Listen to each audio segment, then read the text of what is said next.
red smoke with yellow parachutes demonstrating great skill to take the snake to land on a target from assuming it's just out at 5 to 2,000 feet, Angela. Indeed, there we go, right in front of us. Rodney Benson's parachute display team started jumping in. Rodney himself is the leader, number one.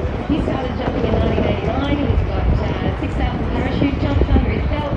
We have Cameron Cooper, Archie Jamison, our famous Archie from last Netherlands, Christopher Blinks in jumper number 4, and Wayne McLaughlin, jumper number 5. In total, these guys have a jump list or jump scorecard